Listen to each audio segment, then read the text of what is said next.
Floor to the representative of India. Thank you, Mr. President. Allow me to congratulate Malta on assuming the presidency of the Security Council. We also thank you for convening this open debate on an important issue.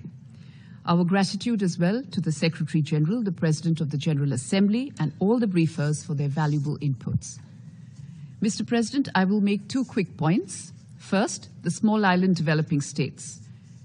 The SIDS are at the forefront of the challenge of climate change and sea level rise. They are the worst sufferers of a global problem they did not contribute to. Adaptation to climate change remains one of the highest priorities for the SIDS. Reducing the vulnerabilities of SIDS and strengthening their resilience to climate change should be a collective responsibility of the international community. What we need now is to enhance action on all important policies that address climate change, including fulfilling the commitments on climate finance and technology transfer.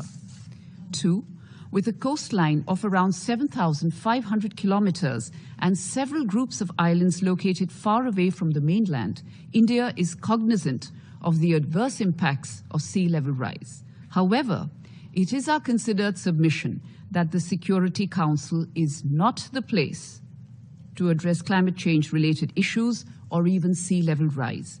We have repeatedly underlined that there exists little scientific correlation or evidence of the impact of climate change on peace and security.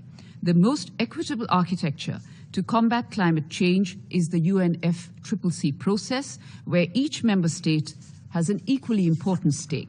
In this context, we have welcomed the setting up of the Loss and Damage Financial Facility at Sharm el-Sheikh, Egypt, and the inclusion of issues surrounding a sustainable lifestyle.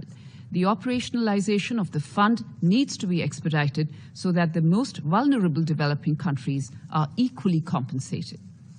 Finally, Mr. President, given the history and backdrop of unkept promises on financial commitments, isn't it ironical that developing countries are expected to bear the brunt of everything?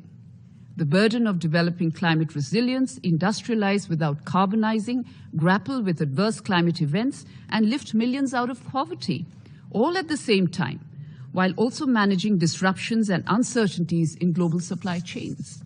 Oversimplification of causes of conflict will not help in resolving them, nor can it justify extreme policy measures. Climate change is more about development and less about peace and security. Choosing to place this in non-mandated forums, especially those where all members do not sit on an equal footing, may undermine the larger cause of securing climate justice. Thank you. I thank the representative of India for their statement, and I now give the floor to the representative of Costa Rica.